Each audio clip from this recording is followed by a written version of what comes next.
He never took me to any of that. He did. I remember that we went to one area of town, and he actually told me, and he said, "This is Colored Town right here." He pointed to it. He pointed to the area. It was a subdivision. He said, "This is Colored Town." And so I know everyone that watches Dave Chappelle is like, when keeping it real goes wrong. I had a choice to make, a really quick choice to make about how I was going to respond to that comment. One thing I could have done is stay silent. Second thing I could have done was just give him a simple look. And third thing I could have done, we won't talk about that right now because I'm trying to be a good, outstanding citizen. But I gave him a look. I gave him a look like, what are you talking about? And then he goes, sorry, man, that's not what I call it. That's what they call it. So I looked at him again, like, anyways. So then another instance, I mean, it's going to get progressively worse.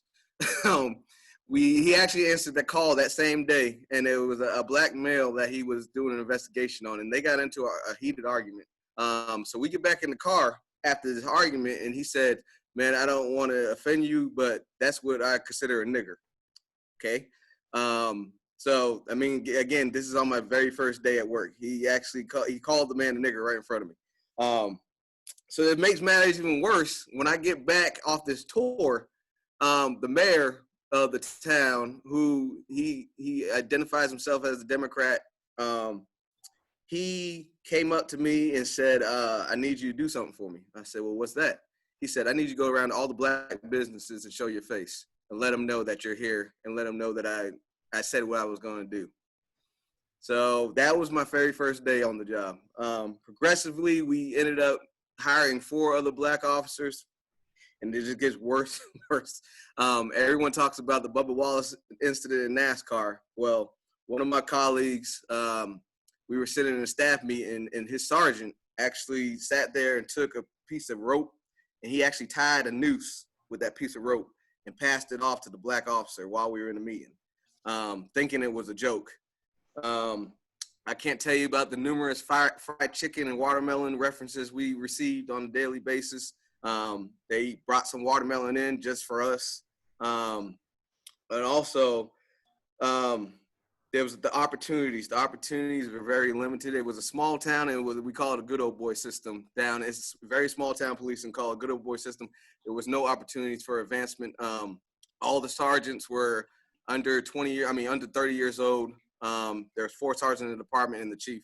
And I have no knock against the chief. It's just more so of the guys I worked around. And then, me and the chief also talked about, during my evaluations, we would have discussions about what do I like and what do I not like about the job. And at that time, I said, I really don't like, the people I work with. I mean, there was a lot of drama going on as well. And he told me, he said, there's certain people I work with that I don't, if their car was burning on the side of the road, I wouldn't stop and help them. But as long as we're in the same profession, we got to have each other's back. And I say I'm vulnerable because this is where all this stuff going on. I know some of you all are thinking, well, why did you never speak up? I always consider myself as someone that's looking out for the greater good. And there's 3 reasons why at that time I did not speak up. Number one, the obvious one is I didn't want to go back to Hertz where you get $11.40 an hour. There was a big financial impact with that. Secondly, it was the greater good of the community. I told you I saw hope when I drove around. I saw hope in all the black citizens of the town. Like, finally, we have somebody that looks like us working in the town. So I didn't want to take that away. And then secondly, like I said, I was the first out of. We had 3 more after that. I didn't want to take away the opportunity. Now, I felt like there was a lot of pressure on me that if I didn't get this right, there would never be another black officer hired again in the town. So there was a lot of pressure to have a good marking and leave a good mark that I could be that trailblazer for someone else coming up along the way. So I just sat there and decided to take it. There's a lot of things that I did to help myself. I embraced that role. I embraced the one black police officer they had in town. So I was the one while all the other police officers were going into the regular sit-goes or the food lines or having coffee time with a lot of the citizens in the white community. I did the complete opposite. I stayed inside the black community. I went to the barbershops. I went to, we called it Mr. G's Market, that none of the white officers would even touch on a daily basis. But I stayed there. I was the one that had the relationships. And you know what? Building that trust, it went a far way. And when we talking about, and I'm going to talk about later about ethnic matching and all that, it goes a long way when you could trust the police, especially if you see someone in your own kind. I solved a lot of cases on my own just by going and asking people questions about who did it. They trusted me enough. They know the black community did not want their community to be riddled with crime. So they found somebody that they could trust. They confided in me. Anytime I needed questions to answer any question about a crime, I could go to any member of that black community. There's some that to this day we're close friends. There's one I call my down south mother. She was a citizen in Wendell. She ended up watching my kid when I was while I was working. I love her to death, Miss Lottie, and we still stay in contact. But I mean, it was a lot. But I think going for the greater good, I had to take it, and I have no regrets at all. But not speaking up, and like I said, I thank you for this platform right now that I am able to speak up. That was 10 minutes already, wasn't it? I think so. So that was my experience. You are at 10 minutes, but we did start. You started a little bit earlier than what we had anticipated. So if you have a couple more minutes that you want to share, that's fine. Okay. All right. So and then just to shift to that, everything I went through while I was working at Wendell PD has formed the way that I become a leader. And what I transferred into Lewisburg as the chief of police at Lewisburg and as director of public safety at at Guilford, I'm sorry. Some of the things that I am doing at Guilford is what I said is that once you realize that you only had one police officer in a town where a quarter of it was black citizens, I look at Guilford and I'm trying to do the same thing. When I came in, again, I'm transparent. When I came in, the majority of my staff at Guilford, it was white. And be able to support our students, you have to have that ethnic matching across the board. Since that time, I'm going to say some good and bad. Since that time, we've hired 4 other black officers. The work is still not done. I mean, there's 9% of our students are Hispanic or Latino. I have none on my staff. We have 5% of Asian students. I have none on my staff. That's where I'm talking about ethnic matching. It doesn't stop with black and white. You still have to keep on broadening your hiring practices. And the last thing I'll say before I get off is procedural justice. I know a lot of police departments say they're community-oriented policing. I honestly think at that point, it's just an optic thing. It's something to just throw in there just to say, hey, we are community-oriented. What I'm going for is more of procedural justice. And procedural justice it's a fairness process. There's 4 pillars of procedural justice that I want to give you real quick that I use. It's fairness in processes, transparent in our actions, providing opportunity for a voice, and impartial decision-making. And it's basically, I'll give you a quick example. As a police officer, if I'm stopping a car, it's not going to be a one-sided conversation. It's not just say, you did this wrong, you're going to get a ticket. You're going to have the opportunity in the procedural justice. You're going to have the opportunity to give me an explanation of why this happened. I mean, a lot of times I've stopped people as a traffic officer and they're speeding because I have a death in the family or my wife's having a baby. That doesn't happen in the black community. Some white officers will do that, have that procedural justice model within the white community, but in vice versa, that doesn't happen in the black community. So I'm trying to get that as a whole, as our department. My officers, they've been given the layout of what procedural justice is, and they know what to do. So that's where we're working towards. And the last one is a permission to play. I know we were talking about ethnic matchmaking and giving everybody, having a police department that's very diverse. That's actually secondary. Permission to play is, I want to know, I have this saying, and I said it before, I hire the heart and train the brain. Anybody that gives me a resume, I'm going to know that they would be able to do the job. I want to know what's in your heart. I can train you to do the policies and procedures that we need to do to be successful, but what's in your heart is what's more important, and that's what my campus deserves. So we have our interview process as it stands right now. There's permission to play. That means our questions are tailored to personality and there's certain things that we look for before you even get to a next step. So before you come in, my questions are tailor-made to integrity. You got to show integrity, respect, service-oriented. You have to be empathetic, compassionate. You have to have human relation skills, self-control, team-oriented, and problem-solving skills. That's before you even consider you as for any type of position within our department. So that's where we say our permission to play, and our guys know it. And I'm training all our guys that do the interview process. So that's what they need to look for. So sorry, that's a lot. No, don't be sorry at all. That was fine. Thank you so much, Jermaine. And next we have Jaleesa, who's going to introduce our next speaker.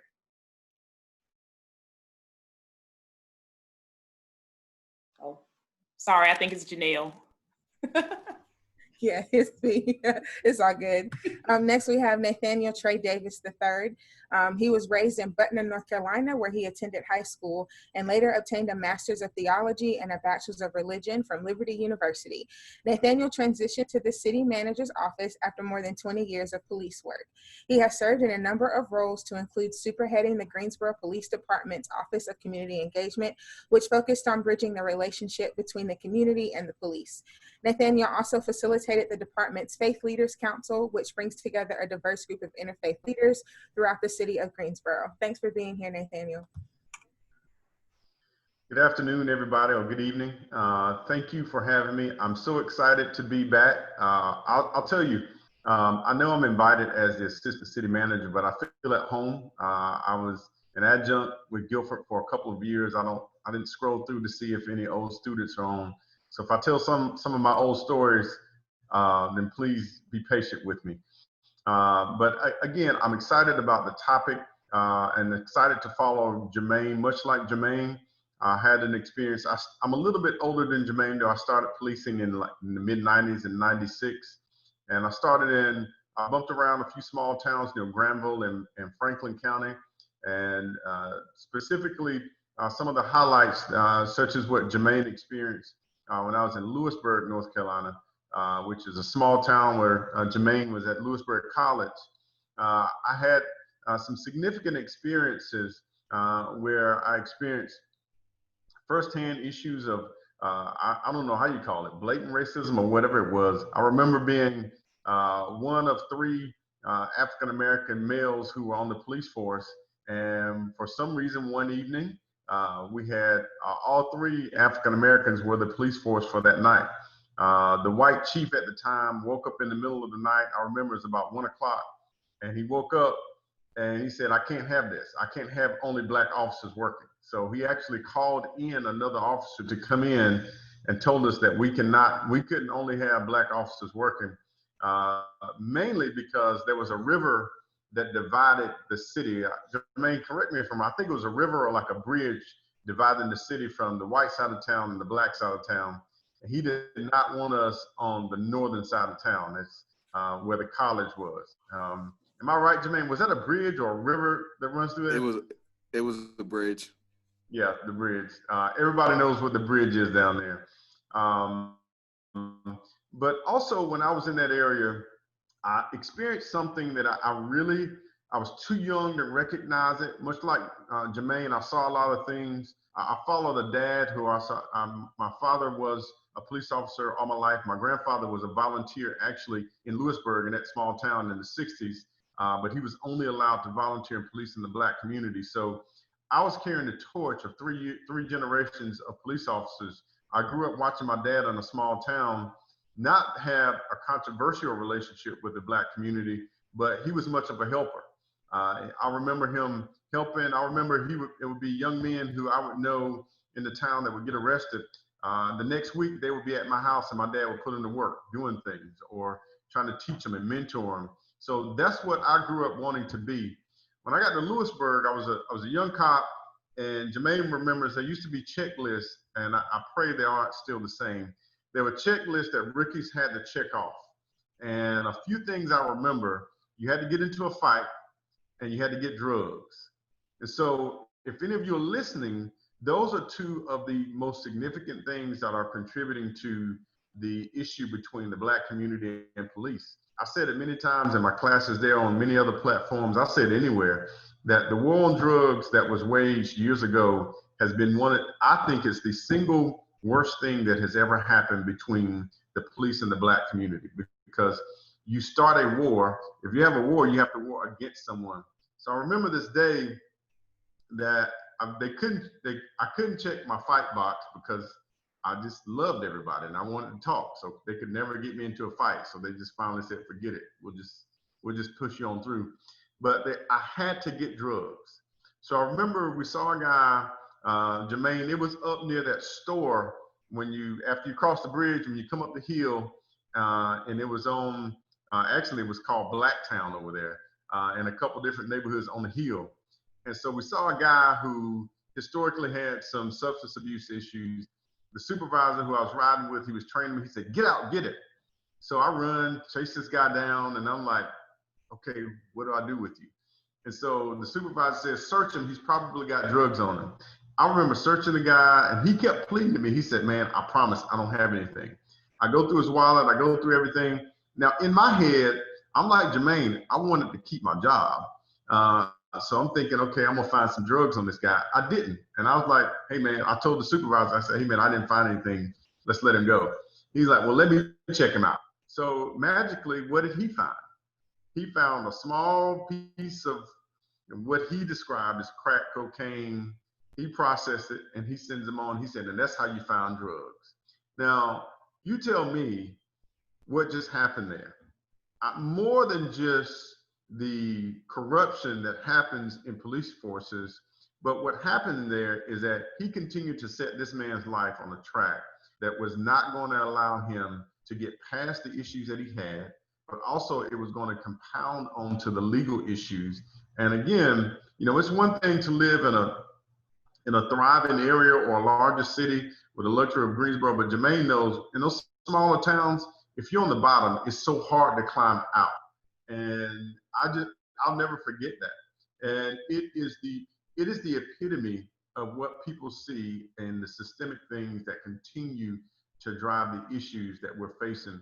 And so, yes, I continued on. I didn't say anything, but I've charged in myself from then until now that I would be a person who could make a change.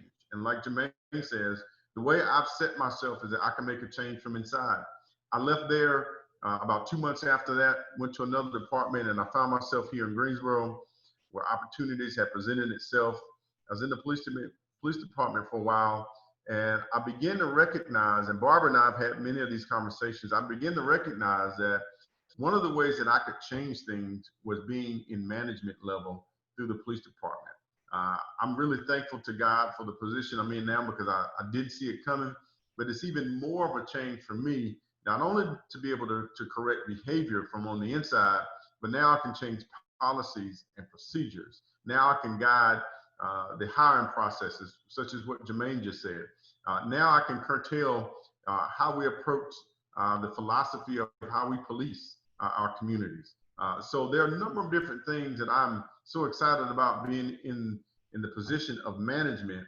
I've got a million stories of being in management and being able to curb, correct, and address behavior immediately when I see it, versus just being just a regular officer. So, I'm excited about tonight. I know we got a lot of rich conversation that's going to take place, and I'm ready to share. So thank you.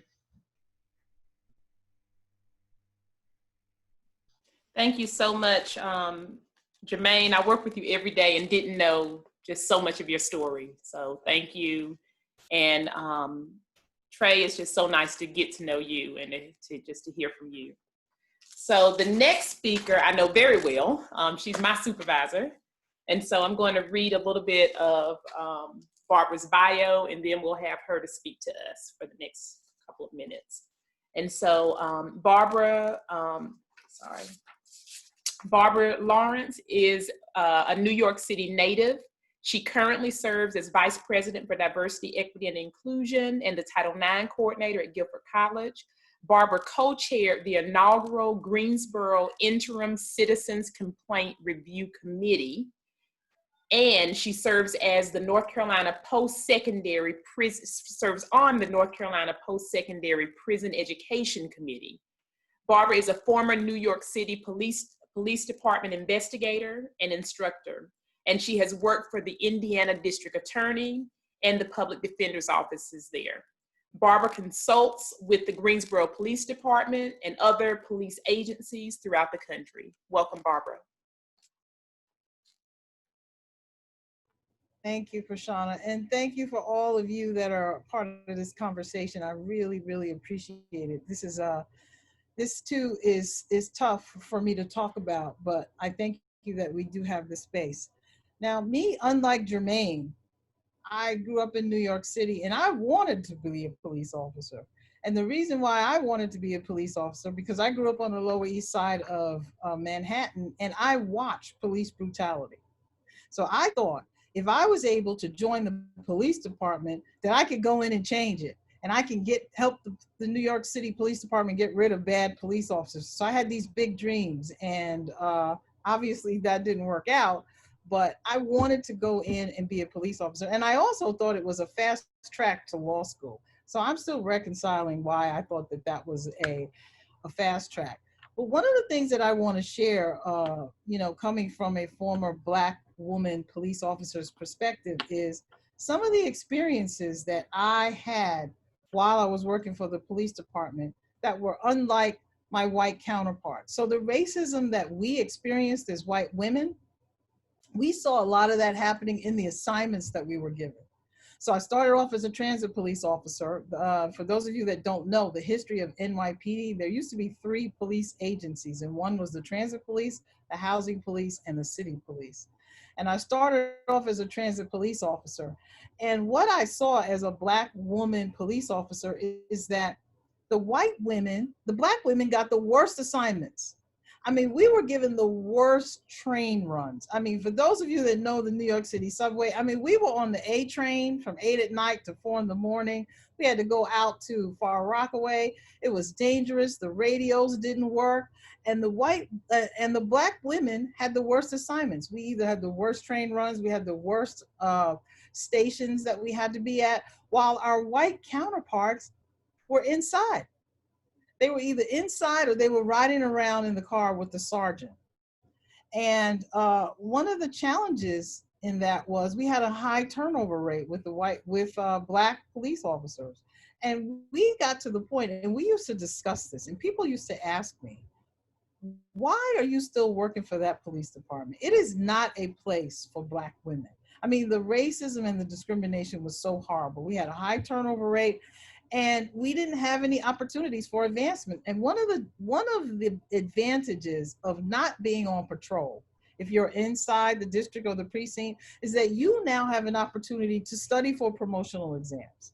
You have an opportunity to see the specialized unit openings. You have an opportunity to be recruited when commanding officers and folks who are looking for officers to be in specialized units or serve on these elite task force, you are there. But if you're on patrol, you don't know about it. And when I was on patrol as a rookie for the first couple of years, I never saw a Black woman supervisor. And when we started seeing supervisors that were women, they were always white women. And a lot of that is tied to the fact that they got the better assignments and they got better opportunities to prepare for the exams. And a colleague of mine reminded me recently in an email that, Barbara, you've been talking about this for 30 years. No, I didn't say 30, I meant 15, okay? And she recalled some of these same conversations in light of what's happening now that I was having 30 years ago about the racism that exists within the police department.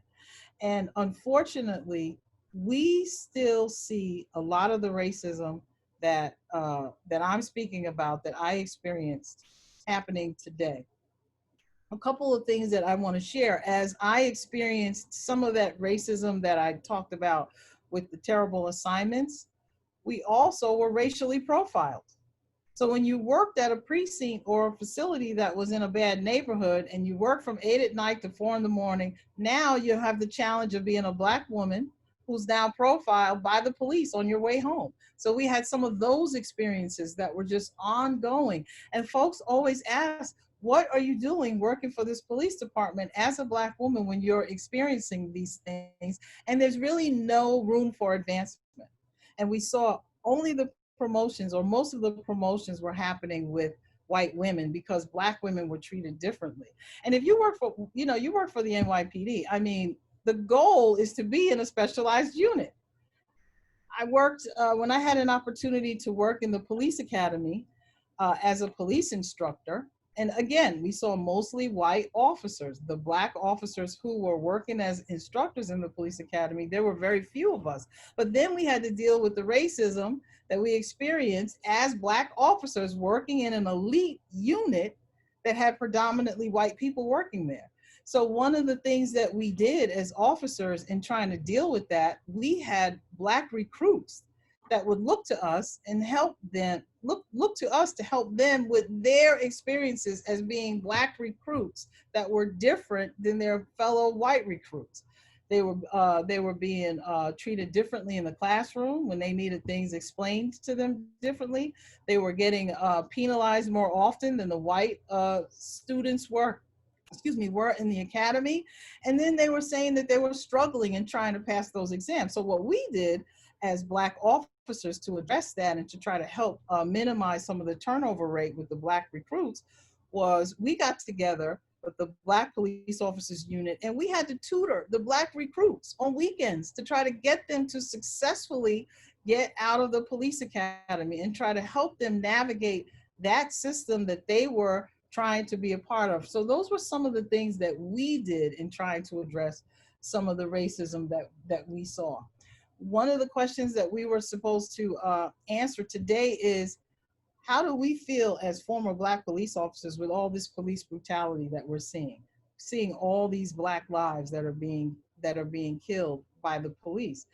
And one thing that I want to say is, and you've heard this played out on the world stage, a lot of this is not new. We've been talking about this for 20 years. There are a couple of things that are actually new with all this police brutality. And the main thing is cell phones. We didn't have cell phones 30 years ago when unarmed Black people were being killed by the police. So the cell phones have now exposed many of the things that are happening now. The other thing that is new, and I'm very happy to say that I see is new, is when you watch some of those protests that were happening in New York and in different parts of the country, when you saw officers that actually broke rank and stood in solidarity with those protesters against all the police brutality, that was unheard of years ago. We were Black officers who were part of crowd control for previous protests, because the protests aren't new either. And we were on the other side of the barricade, oftentimes wanting to be on the side with the protesters who were protesting police brutality. And we couldn't do that. If we broke rank, we would receive complaints, we get days in the street, and oftentimes you would see Black officers on the other side of those barricades with tears running down the sides of their face because they wanted to stand in solidarity. And when I saw those officers on the news in New York standing in solidarity with the protesters, that was new for me, and that was really, really touching, because that lets us know that not only is the community outraged, but we have people in the police department who are brave enough and courageous enough to stand united with the protesters against this police brutality. When we were taught in the police academy about the use of force, and for those of you who don't know this, all police officers have to pass a use of force test before they are issued a firearm. So if you don't pass the shoot or don't shoot test, and this is going back years and years and years, you're not going to have a firearm and be released out to the community.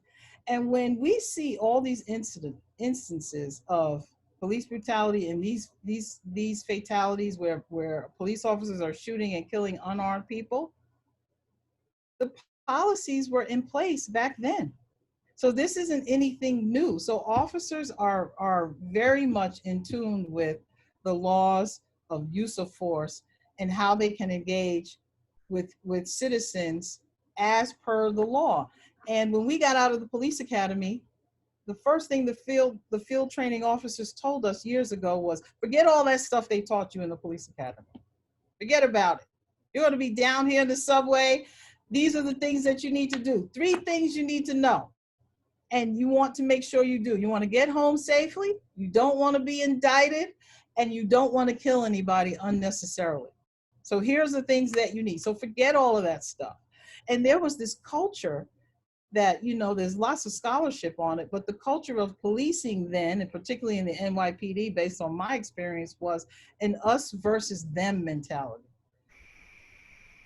You couldn't hold another officer accountable if he or she was being, and mostly he, was being aggressive or abusive.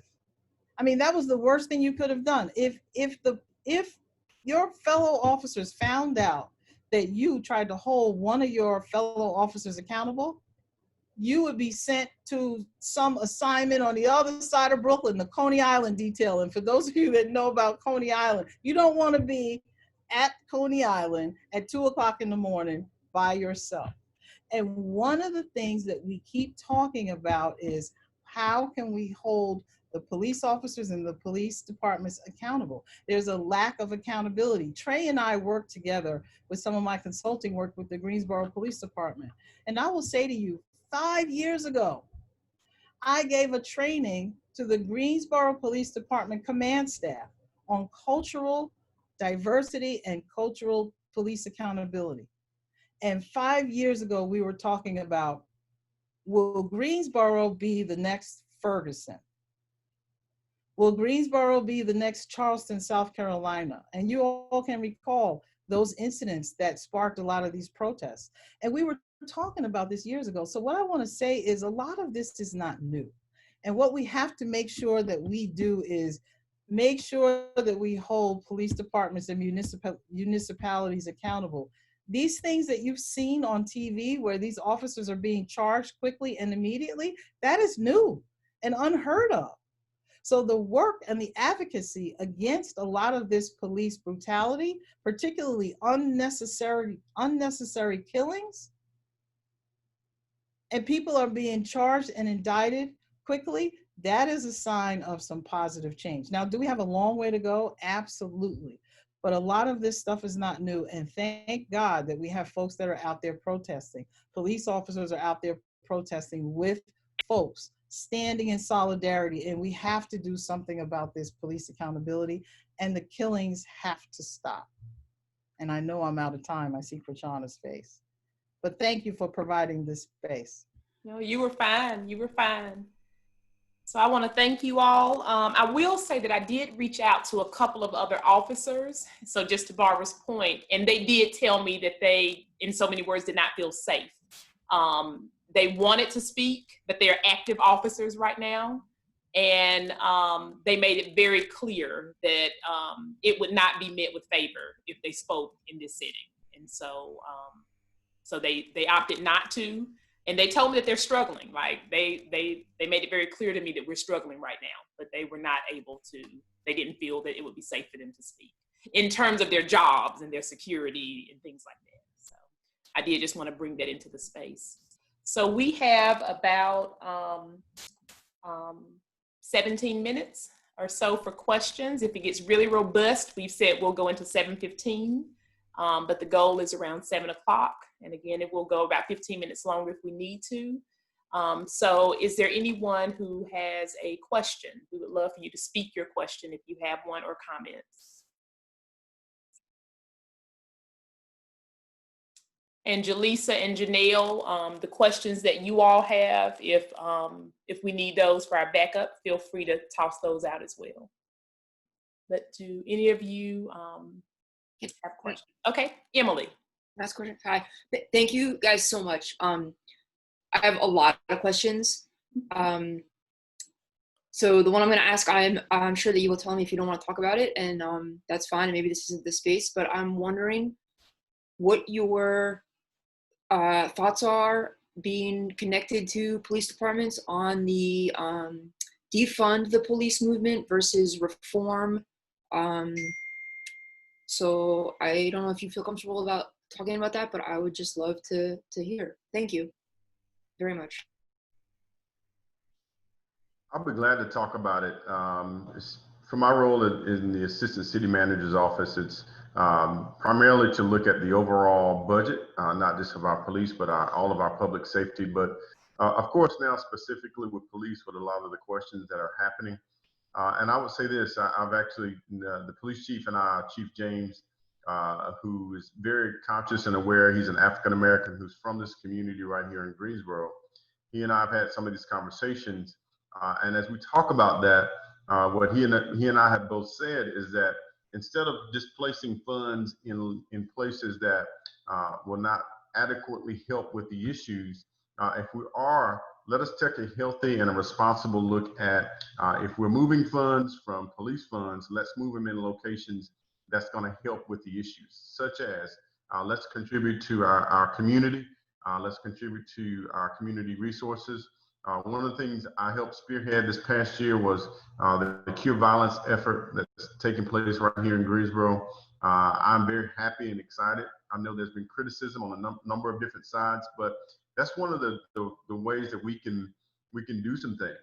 And that's a public-private partnership that we're giving city dollars to a nonprofit to help the issues that we're talking about. So instead of just taking funds and moving them for the sake of defunding and moving them will be irresponsible, because the issues that police address that ultimately result in some of these negative encounters are still issues that are very present in some of our communities. So basically what I'm saying is we've got to be responsible as a city government, also as a community, to advocate if we are going to move funds, that those funds have to go to the places where help is needed. Yeah, and I'll add to that with the again, I don't even like the word defunded, because I mean, people are running with that on Facebook like we're just trying to shut down police departments. Well, reallocating resources, I think, is a better way to put it. And that goes all the way back to the hiring practices. If we're talking about systematic racism, there's a lot of African Americans that can't even apply to be a police officer just based on the situations that they were brought up in. And now, I mean, I have a brother, and again, to be as transparent as possible, but I have a brother that he's been in and out of jail. He's in prison right now. When he gets out, I've probably seen him maybe 7 times in the last 10 years. He rarely spends a day on his birthday, but anyways, when he gets out, he was just working at the Hilton. He was Employee of the Year, but he was on parole. Well, when he leaves, the only way he can get to work, back and forth to work, is through a vehicle. Well, he can't get his license because of his convictions. So guess what? Even though he's doing all these great things, he's being a great dad, he's getting Employee of the Year at his job, he's right back in jail over not having a license. Something that simple, not having a license, and they're violating his parole, and he has to spend another 7 years figuring out his term. But again, it's hard. We're talking about the ethnic match, and it's hard with Black people don't have the same resources to succeed. And so when we're talking about a lot of Black officers, a lot of Black people just don't, again, it's the trust aspect of, I grew up not liking the police, so I don't want to be a police officer. One thing, like I said, I don't want to be a police officer. The one thing I would say, the thing to change it is to try to be a police officer, but we have to have the systems in place. Like North Carolina now. North Carolina, of course, I'm not speaking off of facts, I'm speaking of experience right now. I would say that the training and standard, that's the board that certifies police officers. I guarantee you that the diversity on that board is very lean towards one side, right? So they're making their rules and regulations of who is qualified to be a police officer in North Carolina, right? They don't know the experience of a Black male growing up with having not the same resources as a white police officer that grew up wanting to be a cop. So when it comes to any little thing, and that's one thing, is the ironic thing at Lewisburg, as the chief, I took on the officers that were untouched, were the ones that nobody else would touch. They would have some blemish on their record, but since they did, I understood the struggle that they've been through. So, for example, I had an officer that he made a mistake. He had a DWI on his record. That's not, to me, that's not murder. It's just one mistake.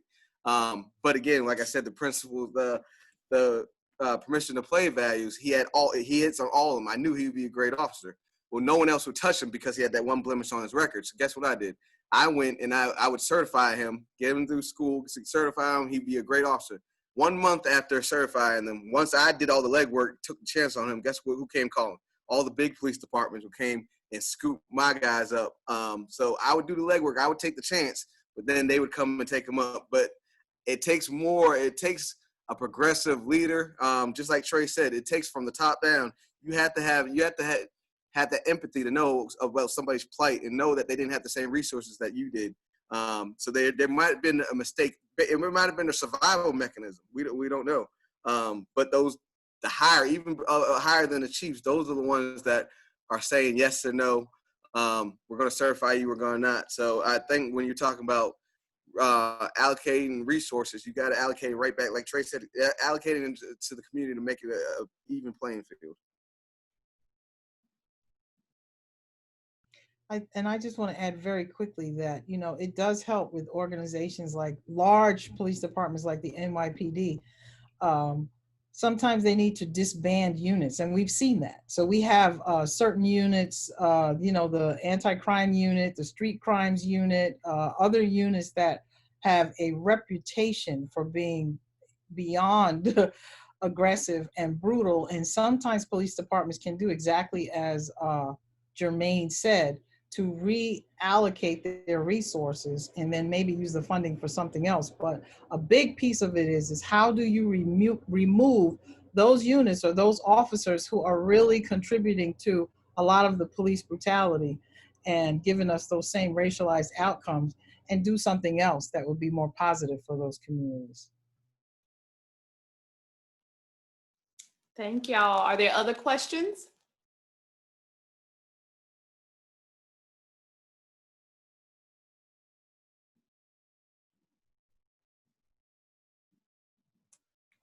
I have one. Okay, Terry.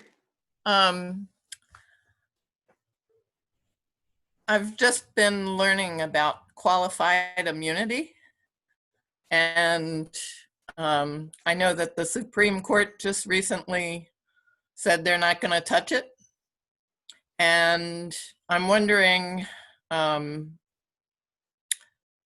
what the next steps are to how is it going to be addressed? It seems to me that it's something that is horribly abused. I just wonder if any of you would comment on that. I'll talk about it a little bit. It's more of a legal matter, but I can tell you one of the measures that will push an officer beyond the protection of qualified immunity is if an officer has acted egregiously and outside of the scope of their duties. And so I think what you're seeing now with police officers being charged, I think you see, larger agencies charging their police officers, whether it be, minor charges, well, I shouldn't say minor, but any charges up to some of the murder charges that you're seeing. That's when not only police departments, but local governments have looked at officers and they've gone from under the protection of working within the bounds of what their duties are. And so a lot of times when that terminology is utilized, it's utilized because if an officer is working within the scope of their duty and their duty is lawful, then that qualified immunity does come into play. However, I know of a number of officers who have been subject to lawsuits in a range of situations. So again, I know that is a topic that has been touched and talked about, but I think as a country as a whole, and the criminal justice system is being pushed in a direction that the accountability factors are going to be such that you'll see more accountability happen. So that's a great question, though. Yeah, and I just want to briefly add that is because we have seen so many cases, just to echo what Trey said, the more brutal these incidents are, I think that kind of puts that qualified immunity to the side. One challenge that I think we still have, and we know that in the Breonna Taylor case, it had to do with a warrant. I think we're going to see some changes that may be aligned with this qualified immunity in the no-knock warrant status, because those particularly, for years, police officers have been able to get away with making mistakes that unfortunately sometimes result in fatalities, but the law would say that they were acting in good faith. And it's almost the same difference as this qualified immunity notion. But when we talk about no-knock warrants, and we saw that again in a few of these cases, I think we're going to see a few police departments that are going to also address that qualifier, so that we can have fewer mistakes and fewer fatalities happen in that line. So there is progress. I mean, there's so much work to be done, but I will say that these are little wins that we have, and if we keep on fighting, and if we keep on pushing for police accountability in these systems, we will see a change. So that is a great question, and I think that we just have to keep advocating for it. I want to add back to that. I don't want to say, I've been a part of a number of different discussions. When President Obama came out with his 21st century policing, I was a huge fan, very excited and still excited about the pillars to create some police reform. Of course, the current administration has shifted in a different direction from that. But what I'll say is a lot of the talk now, I think people are focusing in on different things within the law that are really outside of the scope of police officers' ability to shift or change or get around. But as we look at police reform, I think the direction that we have to focus our efforts in are those areas that deal with human behavior within police officers. And because what you have to remember, again, is that, just like you're looking at Jermaine, Barbara, and myself, we're all human. And so the human factor always comes into play. And a lot of times, you talk about qualified immunity, the realm there is whether the officer was within the scope of the realm of the law. And so if we try to correct those things, and all we're correcting are laws that officers have to follow or figure out how to follow. But if we address things that address behavior, such as what Barbara talked about earlier when she came in, I remember when Barbara taught that course, and I'll tell you from within, it wasn't very popular because it didn't as much touch on law as it did the person's individual behavior and their approach to people. So to me, I think as we look at police reform, as we look at changing things, those are the things that we really have to change. And if I'm being real transparent and honest with you, defunding at this moment right now isn't the greatest thing. Because if we defund, let's just say in a world that we defunded and we cut police departments in half, you're still going to have the same police calls in our interactions with our communities that you have now. And so if we defund and we cut police departments and manpower in half, and we don't do anything to address the behavior of the police officers that we have remaining or that are responding to our communities, then what good are we really doing? I think we're creating a worse scenario. And I'll add to that, and I see, Jose, I seen your question in the chat, and I think it goes to that. If you're going to be a lawyer, you got to go to school for 8 years or more. If you want to be a doctor, you have to go to a school for 8 years or more. You want to be a police officer in North Carolina, you go through a 4-month academy. You go through a 4-month academy, and again, the ones that decide what those coursework in academy is, they've been around a long time. And I tell you what, to give you, like I said, I'm out of it. I can say whatever I want to say about it now. That academy now, if you go to, and I'm going to say any kind of community college, right? Those community colleges, it's called their pass-fail percentage rate, right? That is a very prideful number. Most of those percentages, some of those percentages are 100% pass rate, 99% pass rate. They will do whatever they possibly can to get any officer to pass that class. All right. Some of those tests, I'll be honest, some of those tests, they'll give you the answers right before you take the test. They'll go down and tell you exactly what's on the test right before you do it. And then another thing is what we're seeing as far as the quality of officers coming in. What we do know is that law enforcement is a recession-proof job, all right? Recession-proof job, and we've been through a couple of big recessions. So when people that are Fortune 500 that we don't know, I'm not going to assume that what I know is in their heart, but you got some people that, individuals that had no intention, they don't have any helping spirit in them, but do you know what they do see? They see a stable job. So you got the people that are applying to be police officers that normally, I know I wouldn't, it takes me 5 minutes as a hiring officer. I mean, as a hiring manager, I'll give you 5 minutes. I already know what's in your heart and if you're going to make it or not. Well, some police officers, some police departments, they have a lack of staff, so they're going to grab anything that looks good on paper. They're going to grab education-wise, you look great on paper, but they're not coming in with that same mentality that people that I know came in with. And I'll give you even more. So when Barbara was talking about the SCAT classes, and that's to take the defense classes. There's been challenges to those defense classes with these officers coming in that they've been too soft, that they're getting hurt while they're in academy in a safe place, right? So if you can't take it, it's not that much. I've been through it. This guy was 6'6", beat me up pretty good. It's not that bad. But if you can't take that, your last resort could be a weapon. I mean, that's where we're seeing that they take the extremes. They don't want to get into a fight. They'll use a weapon. I know when I was a police officer, I didn't take my pistol out because I know I took it out one time and someone, the citizen told me, I said, you know, you're not going to shoot me. I put it right back in my holster because he knew I wasn't going to shoot him. I took the taser out and that made him think a little bit more, but they knew I wasn't going to shoot him. So I hardly took my pistol out. And for 8 years that I've been in law enforcement, I've probably been in three fights. And that's just because, like Trey said, the human behavior side of it, I went into it thinking with the same attitude as I had every interaction the same way I would want to be talked to if I was a citizen. The respect factor, the procedural justice factor.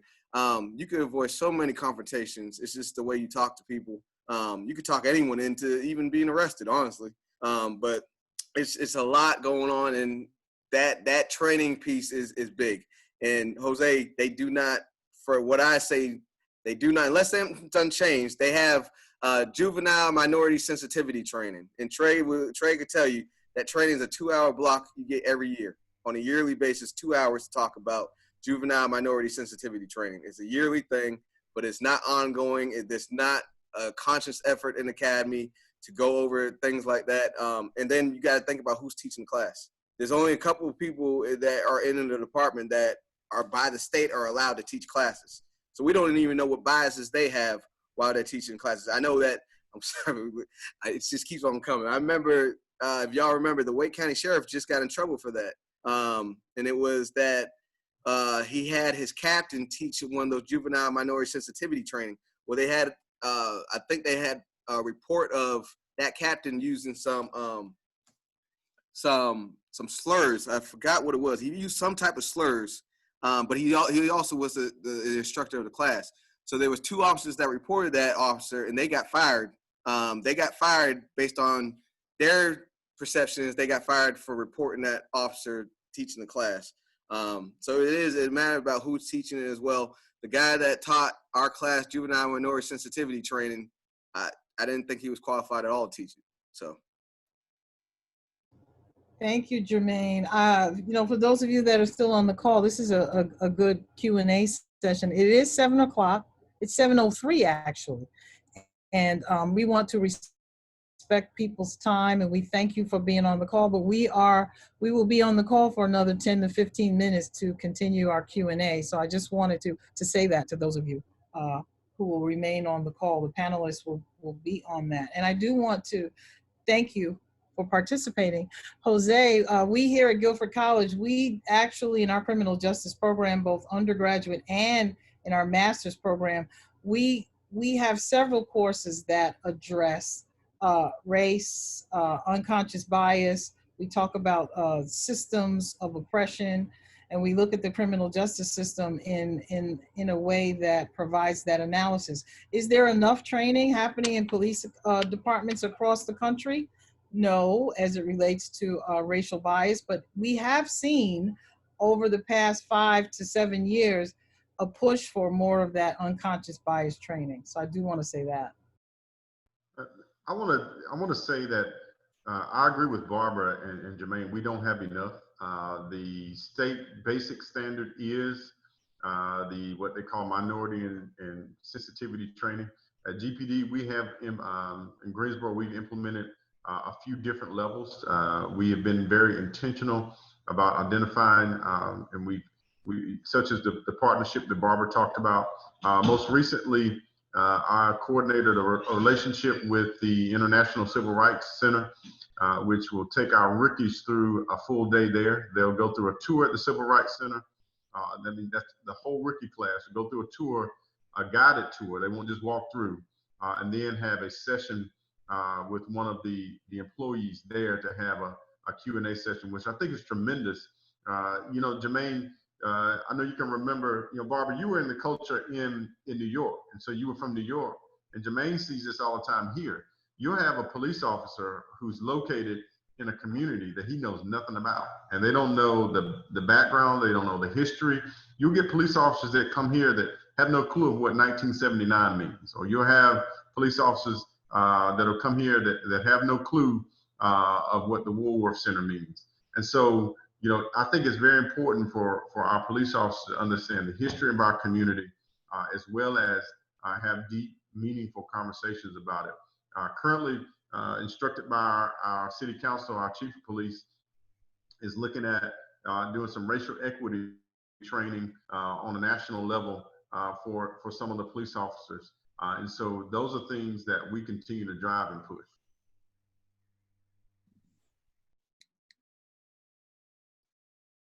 Ooh, there's another chat. So there's Krishana. We'll go to Krishana, and then we'll go to Charles's question in the chat about developmental disabilities and autism and mental illness. What type of training do officers receive? Go ahead. Okay, so for those people that don't know, I'm Jermaine's partner, and I get a lot of the bad press that comes along with being with a police officer. There's a lot of bad that's associated with that, and how can you do that? Police are bad, police are bad. As I always try to explain to people, there are bad people in every profession, but you're not going to know who those bad people are until they show themselves. Case in point, you know, if you're doing something, if you're overheard, you know, accidentally on your microphone, or if you're saying something, or if you're beating someone, or if you kill someone, then it's like, oh, well, that was a bad cop. But I think that there are instances that show themselves before that. And I think it was Miss Barbara that said, you know, police officers don't tell on other police officers. So how do you go about identifying the bad apples and getting rid of them before they do more harm to the community? I'm going to yield to Trey because I know we talked about it on our mini discussion about the psychological. I know that's one point that you were going to make. So one thing that one of the pushes, and I know there are a number of different challenges that have come out. Our mayor has accepted the Obama's challenge. Our police department is focusing on the 8 Can't Wait. One of those is a duty to report. And I don't know if you saw the press release just about back on the first or second week of June. The police chief created a new policy that mandated officers to report and intervene other officers who may do anything from excessive use of force or anything that violates our policy. So there's a duty to report, a duty to intervene with officers who are doing things negative. So I think I know what that's doing is creating a culture of accountability from within. But also, I think one of the things that really has arisen is the mental health awareness of people within. I know one of the questions is talking about identifying mental health within people you encounter, but dealing with mental health within police department, in the police community is important as well. So our police chief has challenged me as he reports to me as the assistant city manager. He said, okay, Troy, I need you to find some money so that I can get more consistent psychological evaluations of police officers. As it stands right now, police officers get one psychological evaluation entering into the police force, and if they make it through a 30-year career, they don't get any other, unless there's some critical incident or something that those departments mandate. So what Greensboro's police chief is trying to do is implement a mandatory reevaluation every 5 years. Also, they already have, if there's a critical incident that the officer's involved in, they have a psychological evaluation. But even more so, to make sure that the mental health of police officers is kept up.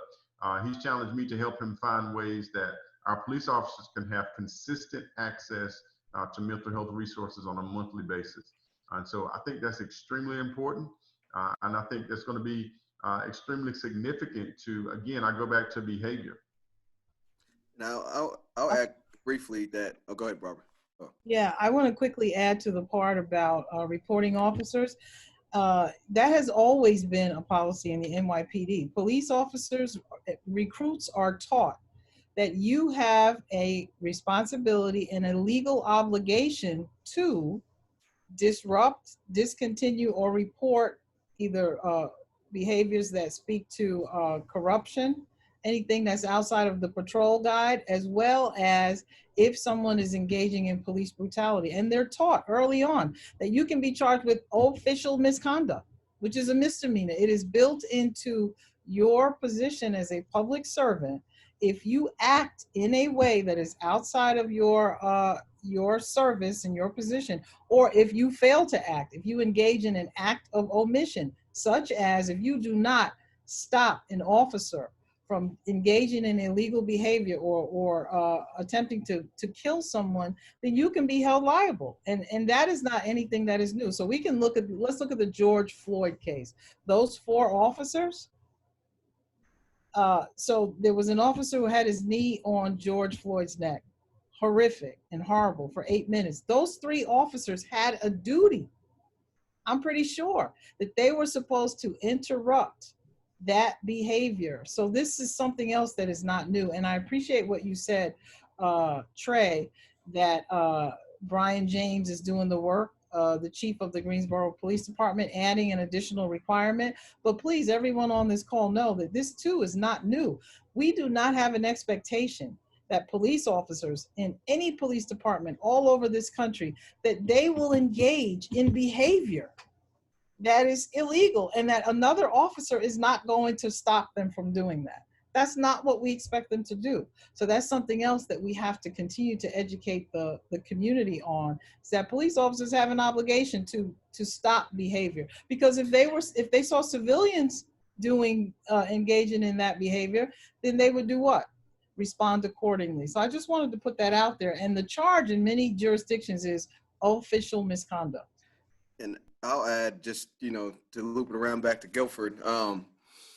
When I came in, I had a forum with first off, like I said, one thing about Guilford, and I appreciate all of them. My first interview when I arrived to Guilford with I think 12 to 15 students, and they let me have it. They told me everything about the P-Safe and what's. I really don't think anything was good at that point. But I appreciated that. And that's one thing you got as a leader, you have to know your community. You have to know what they're thinking about.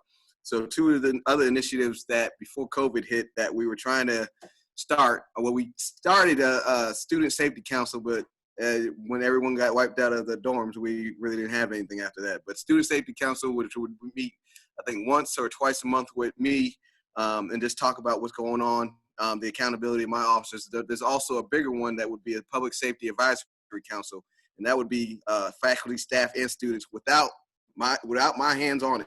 It would be faculty, staff, and students that overlook our policies, our procedures. To look at it's accountability to make sure that we're doing what we're supposed to do. Make sure I'm supposed to doing what I'm supposed to do.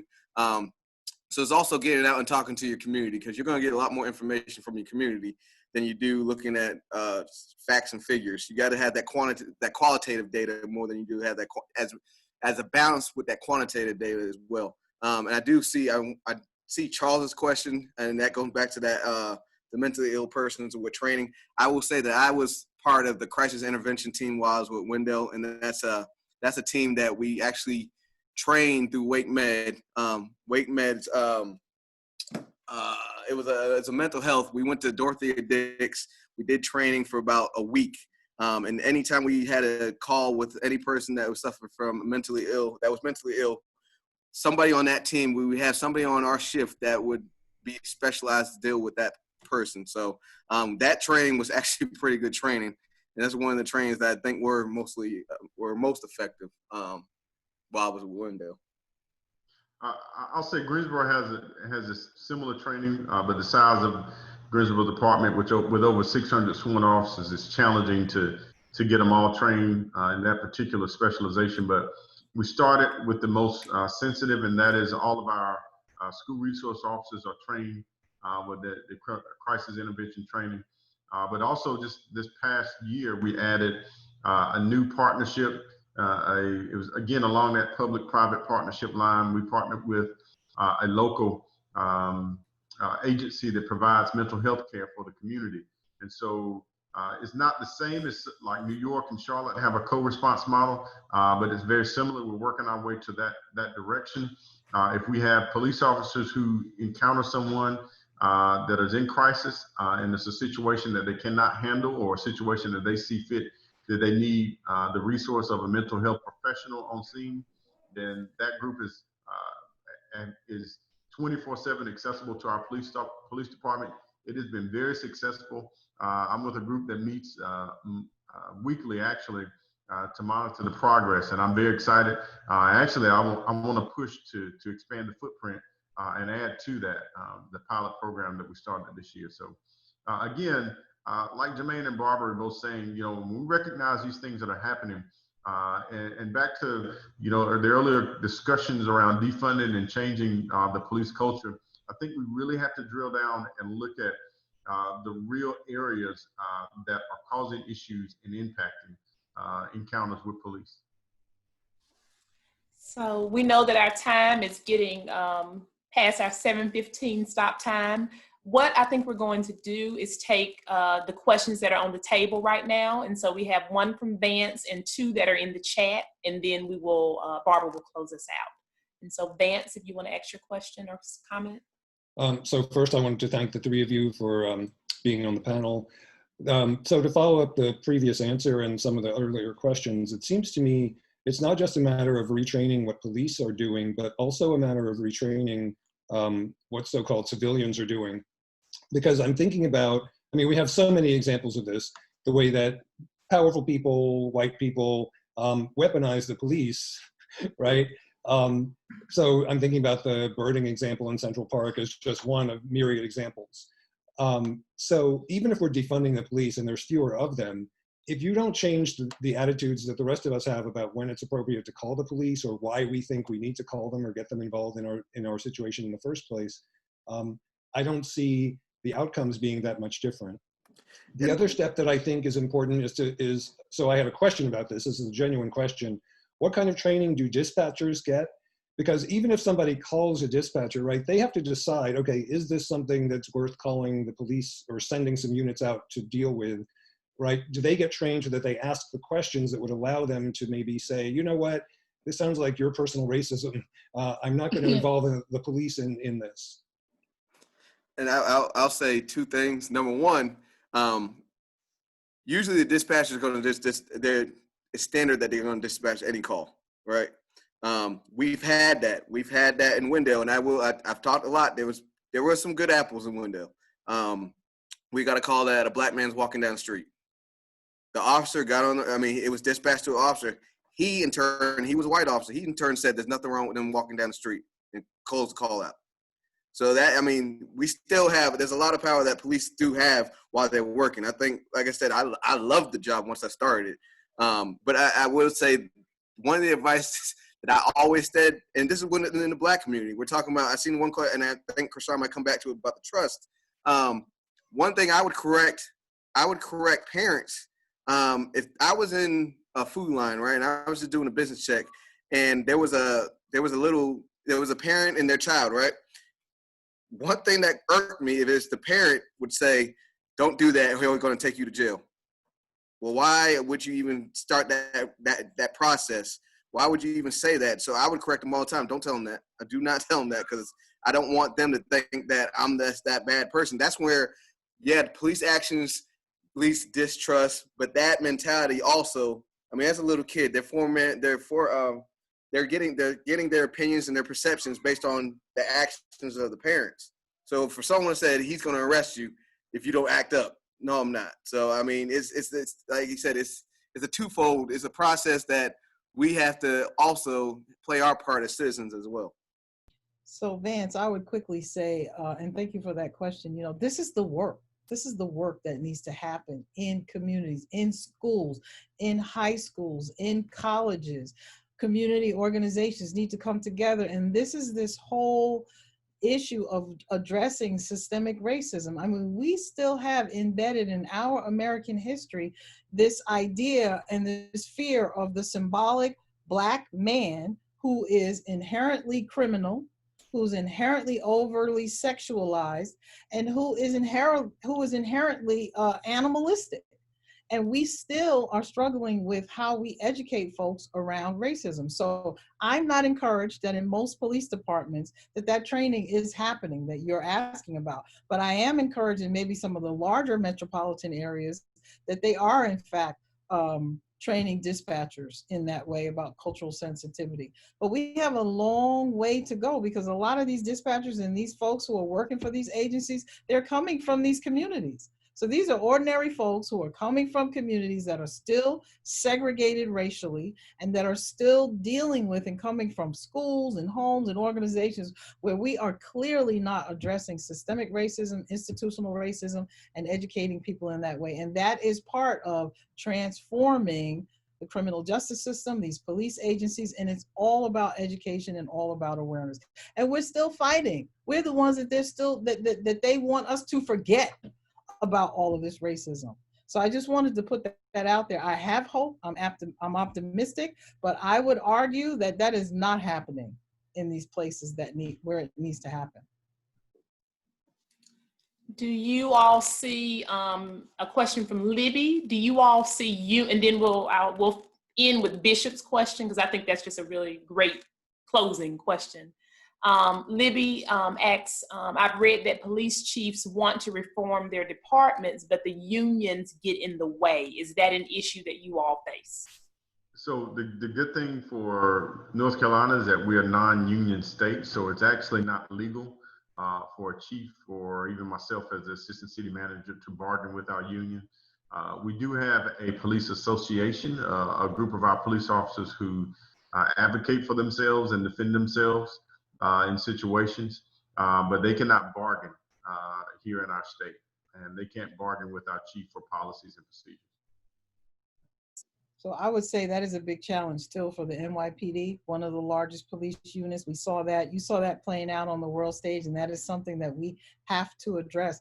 Also, we saw that in Buffalo, New York. So we need to figure out how, that's a great question. We need to figure out as a community how to disengage that response from police unions, because all it does is continue to perpetuate the support of not only police brutality, but police not being held accountable in situations where they need to be. So yes, that is part of the work that I would say. It's a big problem in certain communities. And then Bishop, do you want to ask your question or do you want me to read it?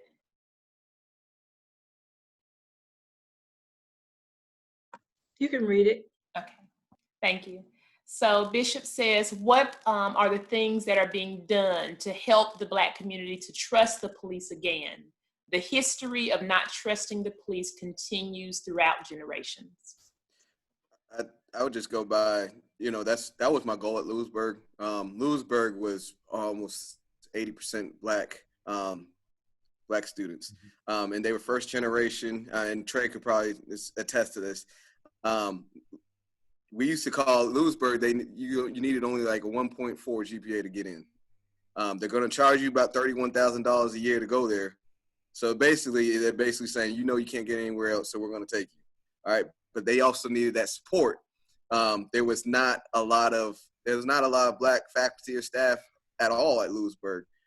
So one of the things that I did, and they came in not trusting me. They didn't trust police.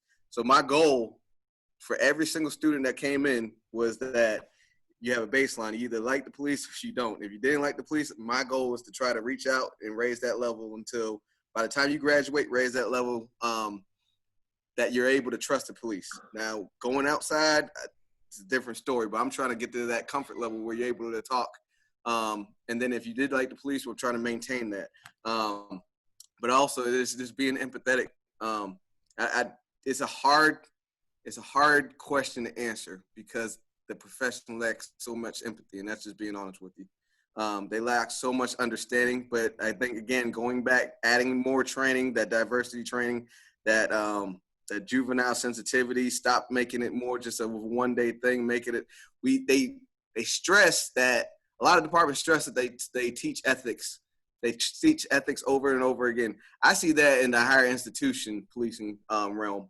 I don't see it in the city policing realm, but it's also that minority sensitivity training. I think that needs to increase. I think that there needs to be a lot more outreach. There needs to be some ride-alongs, getting inside the community, understanding the community, and hiring more officers. Again, if one thing I can say is try more Black people to be police officers. I mean, we need to have more representations in our communities. And it's not a bad profession. I did not want to be in it. I was abused. I mean, I've been hit. I've been thrown in the back of a police car. When in school, there was a graffiti.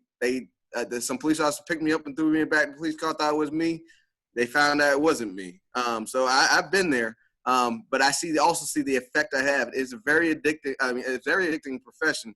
Once you see the effect you have on your citizens, on your people, and that's what drives me. So I would advocate all day if it takes to say, hey, if you become a cop, your student loans are canceled.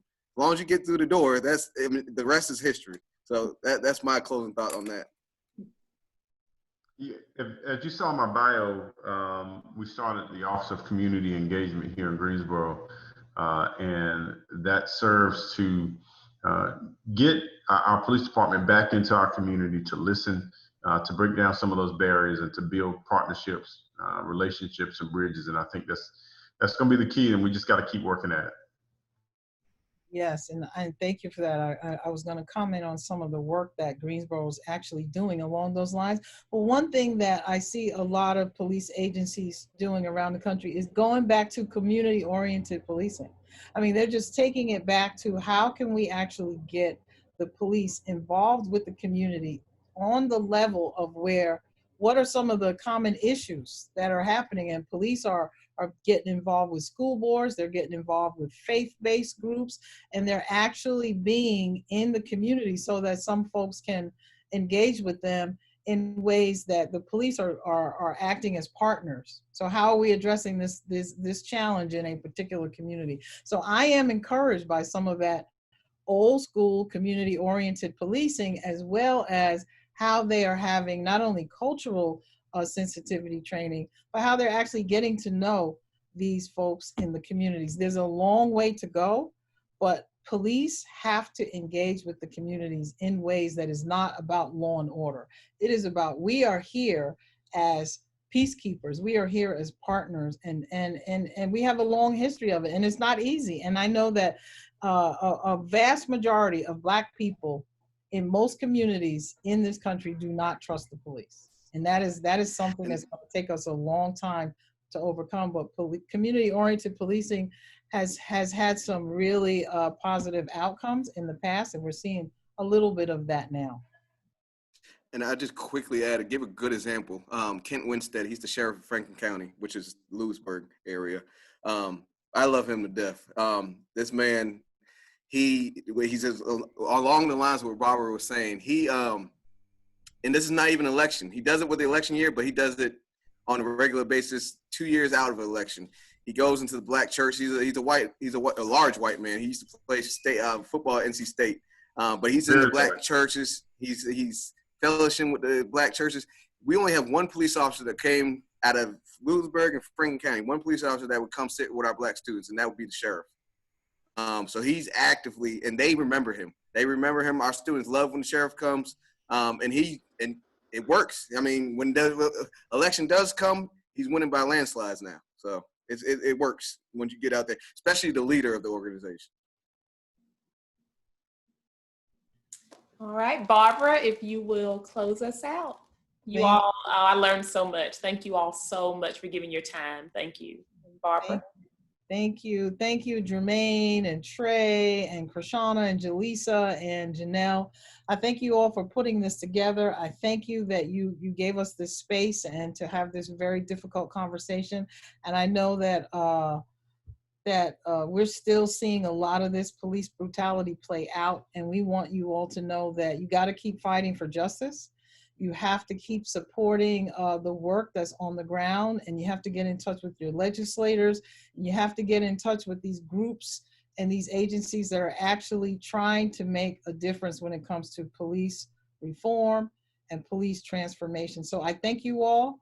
We hope that you tune in to our next Real Talk series. It's the Black Parents Panel, and it is on Tuesday at 6 o'clock. And if you've registered for this Zoom series, that it's the same link. So we thank you, and please don't miss that. We have some outstanding parents that are going to speak. We thank you for your support, and please be safe, and please keep fighting, and remember that love wins over hate. Thank you all. Thank you. Bye.